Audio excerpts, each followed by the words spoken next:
All right, Buck, this is the AFC Championship game we called for, and I cannot wait to watch. I mean, absolutely excited to watch it. This is a heavyweight fight. We talk about seeing two teams that are built the right way to be in the winner's circle. I'm excited to see the Jaguars take on the Patriots. All right, we're going to take a complete look at this game here, both sides of the ball. Let's start here, Jags offense, Pats defense. Blake Bortles, we're keeping an eye on him in this pass rush for the New England Patriots. Look, a lot of criticism has been levied in Blake Bortles' direction, and rightfully so. He's been up and down for most of his career, but he's found a way to make enough plays to get it done in the postseason. And when I look at Blake Bortles, I believe he's finally coming into his own. And part of that is because he understands that he's athletic and he's mobile enough to make things happen with his legs, and he's beginning to do so. Here against the Pittsburgh Steelers, upfield rush, steps up in the pocket, sees a little man coverage. Oh, I got a window to the left. I'm going to take off and get a first down. Great job of extending the play and making it happen. Now, when you're able to run the ball effectively, you can go play action and what? Take deep shots. Steps up in the pocket, sees his receiver, sneak past the deep coverage. He is going to launch a beautiful ball. Blake Bortles puts this on the money. Great catch, explosive plays in the passing game for the Jacksonville Jaguars. If they can get these kind of plays, it certainly complements a dominant run game. They want to be physical. They want to control the point of attack, but you have to be able to score by passing the ball in the playoffs.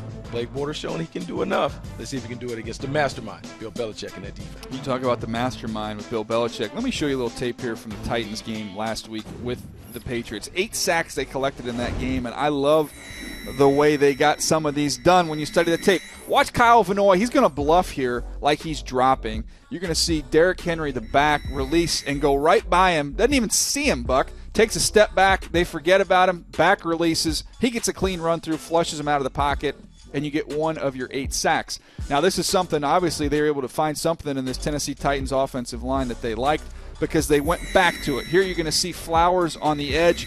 Taylor Lewan, one of the best left tackles in the NFL, but watch his head and his eyes for Taylor Lewan. Once he sees the first step for Flowers back, he immediately puts his eyes inside, and when he tries to recover, once Flowers goes, he's too late, and that's another one of those 8 sacks. So they find a way to manipulate your pass protection better than anybody else in the league. Now, do a great job. Those things that you're alluding to, those are called situational pressures. Even though it looked like they were blitzing, they were only sending 4 guys. Yep.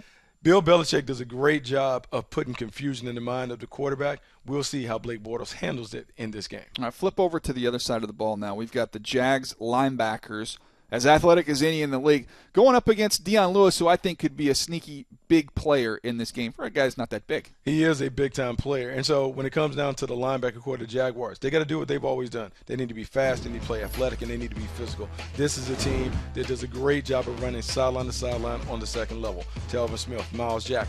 Those guys can match anybody when it comes to their athleticism and speed. They do a great job of making plays, not only against the run, but also against the pass. And Dion Lewis, you're talking about a sneaky, crafty running back, a guy that is effective not only as a runner on the edges, but out of the backfield.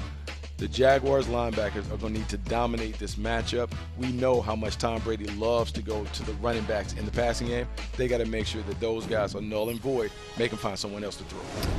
Yeah, look, Dion Lewis, you wouldn't think of him as a red zone passing threat, but that's really how they used him against Tennessee Titans. You're going to see here, this is just kind of a classic pick play here.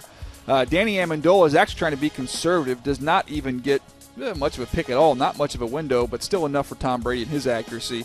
You get a nice gain on second down, getting you a third and very manageable there. Now you're going to see the Tennessee Titans doing what a lot of teams do, playing a little Tampa 2 down in the red area.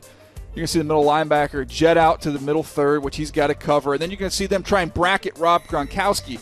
What that does, though, is it leaves so much real estate underneath for Dion Lewis. And Tom Brady knows you can't go broke taking a profit. He's going to take those easy layups, dump it off, and let his back do the rest. Dion Lewis ends up getting him inside the 5-yard line.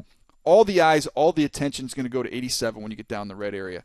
They like their back, even against some athletic linebackers. That's going to be a fun matchup. But, Bucky, I got to throw one bonus matchup in here for you. Mm-hmm.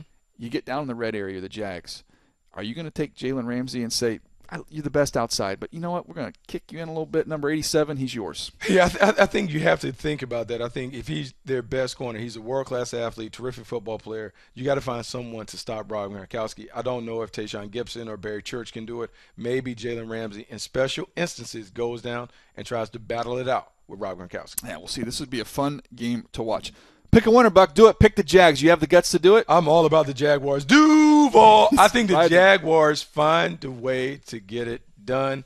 You know they call it DTWD. I have been with till we die. I've been with you with the Jags. We were together last week. I've been Come. on the Jaguars train. Come. Next stop, Foxborough. Whoa. That's where I get off. That's where I'm going. I'm going to go with Tom Brady. I don't bet against Tom Brady in the postseason. Just don't do it. It's a matter of fact. I don't like the third hot dog. Never a good idea. And I don't like ever betting against Tom Brady. All right, Move the Sticks podcast. You can find that. That's 3 days a week. The audio podcast. You can also check out all of our videos, NFL.com/MTSvideo and YouTube.com/NFL. We'll be back next week, and I'll be gloating about this big win for the New England Patriots.